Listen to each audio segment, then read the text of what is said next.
შემობრძანდით სრულიად სხვაგვარად ხედავენ ისინი მოვლენების განვითარებას, უფრო მეც გვეტყვის თავად ბერდია, დაბრძანდით ბერდია, მადლობა რომ შემოგვიერთდით დღეს პირდაპირ ეთერში. თქვენ როგორ ხედავთ ოქტომბერს და როგორ ხედავთ 5 ოქტომბერს? აი ძალიან განსხვავებულია პრინციპში შეხედულებები ოპოზიციური პოლიტიკური პარტიების. ხალხში რა განწყობა, ამაზეც ვისაუბროთ ცხადია. საღამომშვიდობის ეკა მივესალმები TV პირველის მაყურებელს. 4 ოქტომბერი ჩვენ ხშირად გვითხოვს არის ჩვენთვის და ჩვენი ქვეყნისთვის თვითმმართველობის არჩევნების დღე. დღე, როდესაც ჩვენ მოქალაქეების ხელშია ძალაუფლება იმ ერთ დღეს და მე აბსოლუტურად დარწმუნებული ვარ, რა განწყობებსაც გარშემო ვხედავ და იმედი მაქვს ეს განწყობები გამართლდება და კონვერტირდება კონკრეტულ გადაწყვეტილებებში, მოქალაქეები მოვლენდა თავიანთ პოლიტიკურ პოზიციას საარჩევნო უბნებზე გამოხატავენ. ბუნებრივია, ბევრი განსხვავებული მოსაზრებები არსებობს 4 ოქტომბერთან დაკავშირებით, მაგრამ ჩვენი პოლიტიკური პარტია არის პოლიტიკური პარტია, რომელიც საკუთარ გადაწყვეტილებებზე იღებს პოლიტიკურ პასუხისმგებლობას. ეს არის ყველაზე მნიშვნელოვანი, ხო? ჩვენ ხშირად გვესმის სხვა პოლიტიკური პარტიების მოსაზრებები და არ მინდა სხვა პოლიტიკური პარტიების რაღაც გეგმებში შევიჭრა და არ გვაინტერესებს, იმიტომ რომ ამ გეგმების ნაწილი არა ვართ, მაგრამ ჩვენ რასაც ვპირდებით ჩვენს მოქალაქეებს, იმ შემთხვევაში თუ ისინი მოვლენ არჩევნებზე, ეს არის ძალიან მნიშვნელოვანი სახელმწიფოებრივი საქმე, მერწმუნეთ ბევრად უფრო დავასუსტებთ ოცნების რეჟიმს და ოცნების აი როგორ დასუსტება ოცნება ამ არჩევნებში თქვენი მონაწილეობით? ცხადია, ალბათ გამარჯვებაზე არ გაქვთ რატომ გონიათ? ფიქრობთ რომ გაიმარჯვებთ, ფიქრობთ გამარჯვება ხალხში არის უმრავლესობა მოიპოვოთ საკრებულოებში. რატომ გაგვიკეთებია ეს 2021 წელს, ხო? სხვადასხვა საკრებულოებში მოცემულობაში შედარებით განსხვავებული იყო. ბევრად უფრო ქართული მოცემულობა ბევრად ფრაგმენტირებულია. უყურეთ რო ვთქვათ ოპოზიციური ველი. რა სიტუაცია არის? რეალურად 2024 წლის 26 ოქტომბერი იყო მართლაც მძიმე არჩევნების დღე, როდესაც ფაქტობრივად მიიტაცა ხალხის ძალაუფლება და ფაქტობრივად უზურპირება მოხდა სახელმწიფო ინსტიტუტების, მათ შორის ცესკოს გამოყენებით და სუსის ჩართულობით თუ რაღაცა ქუჩის კრიმინალის ჩართულობით მიტაცება ძალაუფლების ნაწილის და სრულად უზურპირებულია დღეს ხელისუფლება, რასაც ხედავთ, მაგრამ 26 ოქტომბრის მერე ჩვენ ხომ უნდა გავუსწოროთ რეალობას თვალი. 26 ოქტომბრის მერე ფაქტობრივად შეზღუდული ლეგიტიმაციის ფორმატში ოპერირებს ოცნების ხელისუფლება, მათ შორის საერთაშორისო ასპარეზზე არის ფაქტობრივად დაკოჭლებული. მოუწია ბრუტალური ნაბიჯების გადადგმა, ძალადობა საკუთარ მოქალაქეებზე, არ მინდა გავიხსენო ნოემბერ-დეკემბერში რას უშვებოდნენ ადამიანებს, აწამებდნენ, მიკროავტობუსებში აყავდათ, ჯვრებს გლეჯდნენ კისრიდან, ძარცვავდნენ პირდაპირ ფორმით, სცემდნენ, აფურთხებდნენ, მერე აკავდნენ საუკეთესო ნაწილი ჩვენი საზოგადოების დღეს არის ციხეში გამომწყდეული, რა ვიცი, მსახიობები, ვინც თავისუფალი სიტყვის თქმა გაბედა ამ ქვეყანაში და რისთვის გამოგონილი ბრალდებებით, გაყალბებული მტკიცებულებები და ასე შემდეგ. მე ვფიქრობ, ეს არის დიაგნოზი ოცნების და იმ პირობებშიც კი რა პირობებში ჩატარდა 2024 წლის 26 ოქტომბრის არჩევნები, იყო მუნიციპალიტეტები, სადაც კრიტიკული ნიშნულზე დაждდა მაინც ოცნების მაჩვენებელი. ეს იყო თბილისი და ძალიან ბევრი უბანი და რაიონი. ერთხელ ვამბობ, განსხვავებული იყო მოცემულობა ხო და დღეს მე ვუსმენ. გაუარესებულია ელექტორალური მაჩვენებელი ოცნების, მე მგონი თანხმდებით რომ გაუარესებულია და შესაბამისად მე როდესაც ვამბობ რომ არჩევნების დღე არის დღე, როდესაც ძალაუფლება უჭირავს საკუთარ მოქალაქეს და მე ამ მოქალაქეს სადღაც ბარიკადებზე კი არ ვიპატიჟები და გაურკვეველ გეგმებში, სადაც მისი ჯანმრთელობა და სიცოცხლე რისკის ქვეშ იქნება, შეიძლება დადგეს. ბარიკადებზე არავინ ეპატიჟება, ხაზგასმით ამბობდა ირაკლი ნადირაძეც, რომ მშვიდობიანი იქნება ეს აქცია.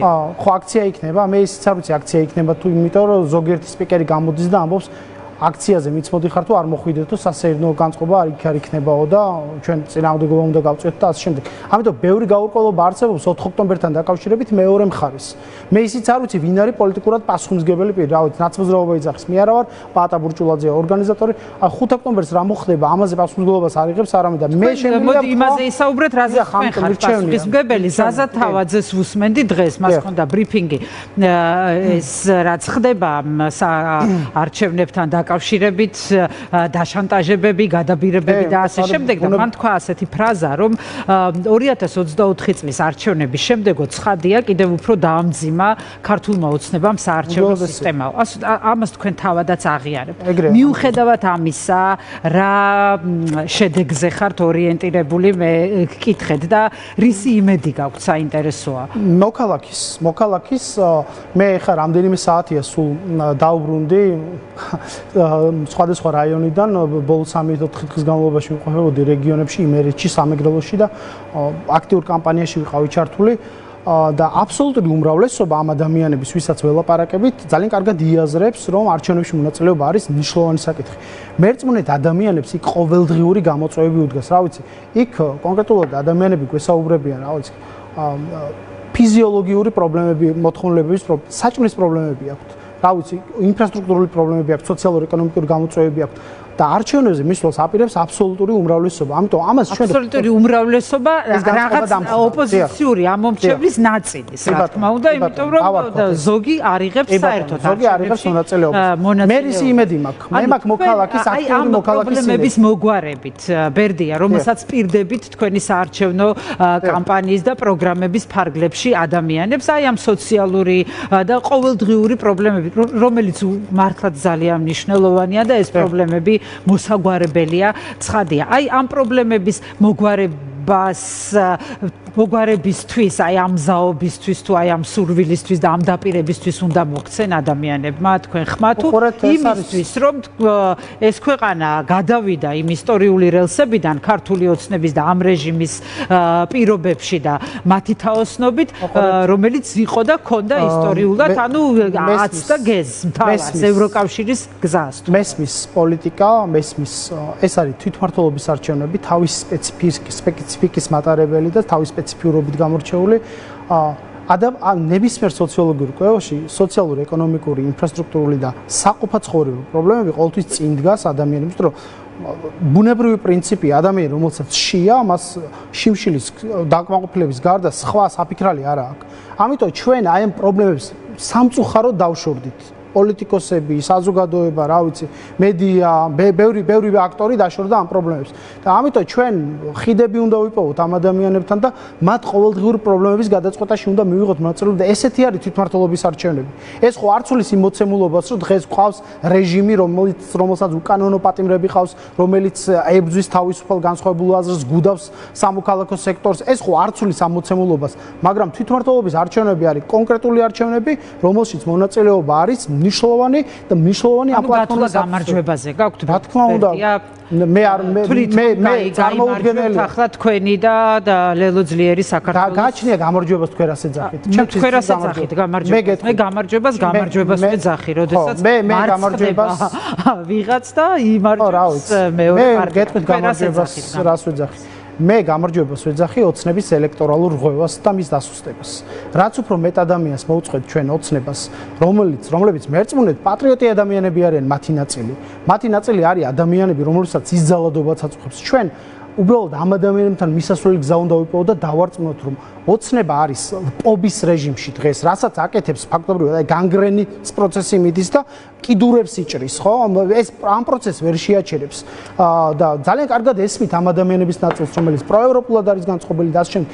ჩემი ამოცანა ეს არის. ჩვენ თუ ეხლა მე და თქვენ დავსხდეთ ოცნების ელექტორატის თქვენს წამყვანაც არის და ამის შესაძლებლობა ნამდვილად აქვს და ქონდა. მე ასე არ ვყოფ ადამიანებს პოლიტიკური ვიღაცის ამომრჩეველი, ესე ნამდვილად არ არის.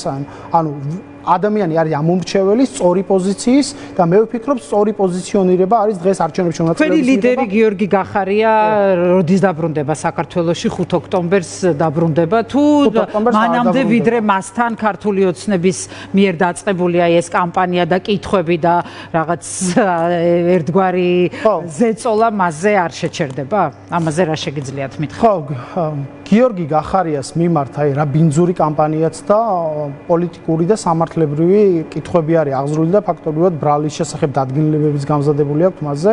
არაერთი 15-დან 20 წლამდე და უადო პატიმრობას ითვალისწინებს ის მუხლები წარმოუდგენელია ეროვნული ინტერესების დაცვისთვის ადამიანს დევნიდე სამართლებრივი და პოლიტიკური ნიშნით ხო წარმოუდგენელი ბუნებრივია ეს რა საკითხებიც დააყენეს ამ ადამიანს პირდაპირ მიუთითებს პოლიტიკურად მოტივირებულ დევნაზე რომელსაც ისინი აუცილებლად დაიწყებენ გიორგი გახარიას მისამართით და ბუნებრივია ამის მოლოდინი მაღალი მოლოდინი არსებობს იქიდან გამომდინარე რომ ბიძინია ივანიშვილს რამდენიმე დღით ადრე 26 ოქტომბრის არჩევნებამდე მის ნომერ პირველ პოლიტიკურ სამიზნედ აქვს ის განსაზღვრული ხო რა ვიცი სვიად გამსახურდია ვიდრე ქართული ოცნება ხელისუფლებაში გახარია ვერ დაბრუნდება საქართველოში არ ვიცი რა არა ესე ვერ ვიტყვი ცალსახად გარემოებები ცვლადია ბევრ რაღაცაზე შეიძლება იყოს დამოკიდებული დღეს ეს მოცემულობა გვაქვს რომ გიორგი გახარიას ნამდვილად უწევს საზღვარგარეთ ყოფნა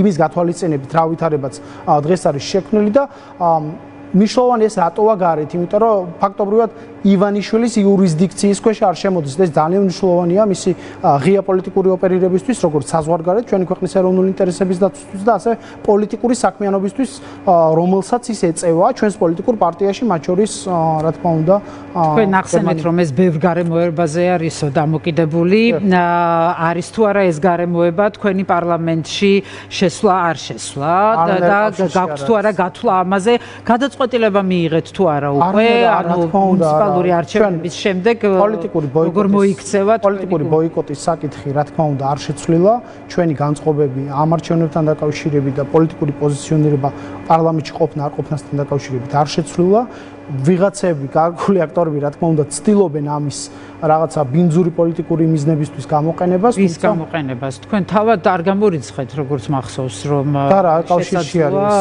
რა კავშირშია ჩვენ ვთქვით რომ ამ პოლიტიკური ბოიკოტიდან გამოვდიოთ არა უყურეთ გიორგი გახარიამ თქვა რომ შეცდომა იყო გარკვეული საკითხები მათ შორის იყო სხვადასხვა მიმართულებით პოლიტიკური ოპოზიციის მთლიანად ერთობლივი გადაწყვეტილება მანდატების ჩახსნაზე და ასე შემდეგ რაც ბუნებრივია მათი პოლიტიკური ლიდერების ნაწილიც აღიარებს ამას და მათი პოლიტიკური პარტიის წევრების ნაწილიც ამაში დასამალი არ შეიძლება საჯარო და კარგადაგიარებს მე არ მომისმენია არსებითი მნიშვნელობა მე არ მომისმენია ყველა მყავს ხოლმე ეთერში ვინც ციხეშია იმ დაუსვით ხოლმე შეკითხვა ხშირად ძალიან კარგი იქნება ამ ადამიანებს და ეს თვით აკრძალვები, თვით დაზიანებები, რაღაცა 25 ნოემბერს გამოცხადება, რომ კოლონა დაიძრა ეხა იმიდან წალენჯიხიდან თუ სამეგრელოდან და 25 ნოემბერს არ მივცემთ პარლამენტ შეკრების შესაძლებლობას. აი ჩვენ თუ მიუმართეთ ეხა ცენტრალურ საარჩევნო კომისიას სიების ჩახსნაზე პირველი პარლამენტის პირველი სხდომა ვერ გამიმართება, უფლებამოსილებას ვერ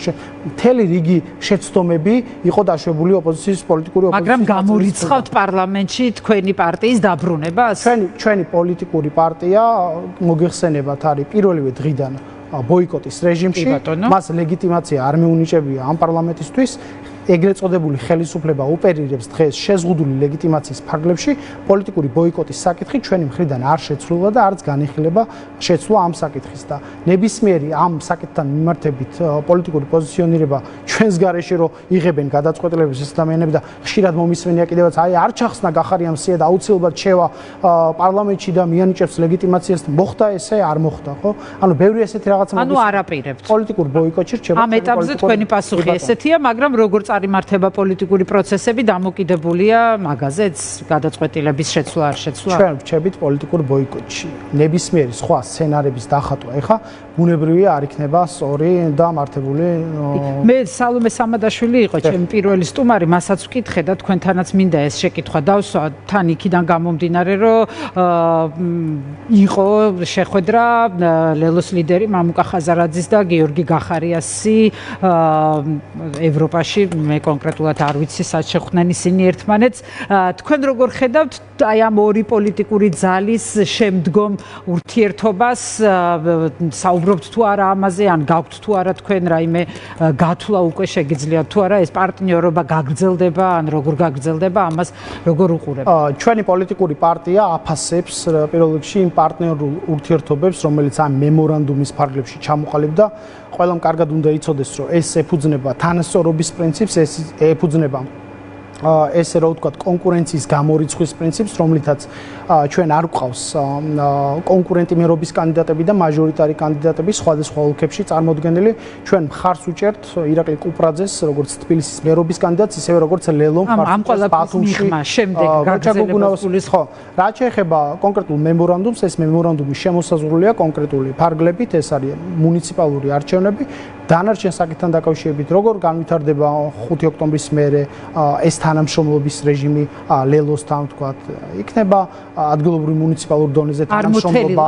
ლიდერებს შორის ეს თემა თუ თქვენ არ გაქვთ ამის თაობაზე ინფორმაცია. ეს მემორანდუმი ამ გავს საუბარი არ ყოფილა, ეს მემორანდუმი მოიცავს მხოლოდ და მხოლოდ 2025 წლის ადგილობრივი თვითმმართველობის ხაზარაძე და გიორგი გახარია თუ ამ მემორანდუმის ფარგლებში თანამშრომლობასთან დაკავშირებით იყო საუბარი მხოლოდ მუნიციპალურ არჩევნებს და არა ამ პარტიების მომავალ თანამშრომლობას ან რაღაც მომავალ გზას ამაზე არ ყოფილა. ხაზგასმით ერთადერთი რაც შემიძლია დაგიდასტუროთ, ეს არის თანასწორობაზე დაფუძნებული პარტნიორული ურთიერთობა ამ არჩევნებთან მიმართებით და ეს არ არის როგორც ხშირად ვიღაცები ცდილობენ ამას რაღაცა გაერთიანება, საერთო რაღაცა პოლიტიკური ძალად ქცევა, მსგავსი რაღაც გამორიცხულია არ განიხილება, ეს არის პარტნიორულ ურთიერთობაზე დაფუძნებული თანამშრომლობა ადგილობრივი თვითმმართველობის კონტექსტში. ვერდი აუცილებლად უნდა კითხოთ იმაზე, რაც ხდება ქართულ ოცნებაში, რა თქმა უნდა, აი დღესაც არ ვიცი, მგონი ორშაბათი არ ჩაივლის ისე რომ სუსმა ბრიფინგი არ მოაწყოს, მორიგი რაღაცა გახმაურებული კორუფციული სქემა არ გამოავლინონ. მე ამას ყველაფერს ცოტა სარკასტულად ვამბობ, ალბათ ხვდებით და დაკავებები, რაღაცა დაანონსებები, მუდმივი კითხვის ნიშნები იმასთან დაკავშირებით, ვინ იქნება ჯანშერ ბურჭულაძის შემდგომ, შემდეგი იქნება ეს ირაკლი ქარცელაძე, იქნება ეს ირაკლი ღარიბაშვილი, იქნება ეს ლილუაშვილი და ასე შემდეგ და ასე შემდეგ. თქვენ რა იცით ამ ყველაფრის შესახებ? თქვენ როგორ უყურებთ იმას, რასაც ეხლა აკეთებს ქართული ოცნება? მე აღარ გავიმეორებ ამ კითხვას, სვავ მუდმივად და თქვენთვის პირადად არ დამისვია, დიდი ხანია ჩემი სტუმარი არ ყოფილხართ, მაგრამ იცით, აი რა შეიძლება იყოს, არის ეს მართლაც შიდაკლანური ბრძოლა, არის ის რომ ბიძინა ივანიშვილი რაღაც ფულის დაბრუნებას ითხოვს თუ მართლაც კორუფციას ებრძვიან ამ წინასაარჩევნოდ, აი ასეთი პოლიტიკა აქვს ქართულ ოცნებას. ხო, ეხა არავის ეჭვი არ ეპარება, რომ ამ ქვეყანაში ერთადერთი სუვერენი ხელისუფალი, რომელიც მართავს მთელ მართლმსაჯულების სისტემას, პროცესს, სახელმწიფო ინსტიტუციებს, არის რა თქმა უნდა ბიძინა ივანიშვილი, რომელიც ამ ძალაუფლების მთავარ ბეჭედს ფლობს, რა ვიცი.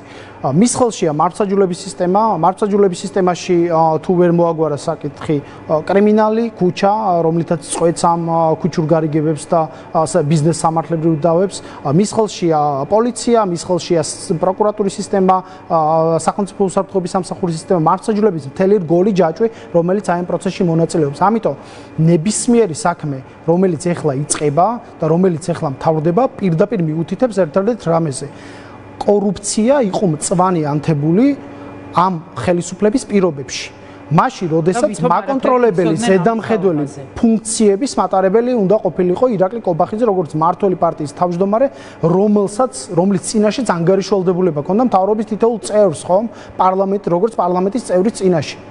რა ვიცი, ეს ადამიანები რაზე იღებენ პასუხისმგებლობას? ერთადერთი პირდაპირ შემიძლია გითხრათ, ეს რა თქმა უნდა არ არის რაღაც კორუფციასთან ბრძოლა, ეს არის კორუფციასთან ბრძოლის საფარქვეშ დაწყებული დევნა ადამიანების, რომლებიც აი ამ კორუფციულ კრიმინალური სინდიკატის ნაწილი იყვნენ.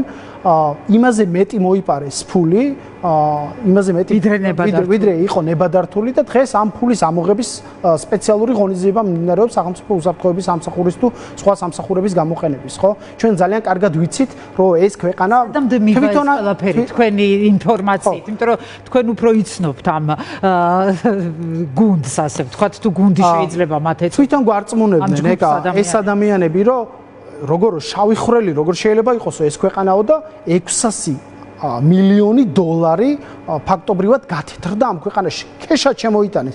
წარმოუდგ რამდენიმე ასეული ტონა, ესე რომ ვთქვათ, პირდაპირ ფორმით მასად ფული შემოვიდა ამ ქვეყანაში და ანუ სახელმწიფო მზღვეველმა ფილტრებმა, რომელიც იყვნენ, რა ვიცი, საბაჟო, სასაზღვრო პოლიცია, ისა ფინანსთა სამინისტროს საგამოძიებო სამსახური, სახელმწიფო უსაფრთხოების სამსახური, ეროვნული ბანკი, ყველა სისტემური ჩავარდნა იყო ფაქტობრივად. როგორ წარმოგიდგენიათ, ვინ შეიძლება ყოფილიყო ყოფილიყო ის ადამიანი, რომელსაც თათი უდევს მთელ სამ სისტემაზე, ხო, წარმოუდგენელია, ხო?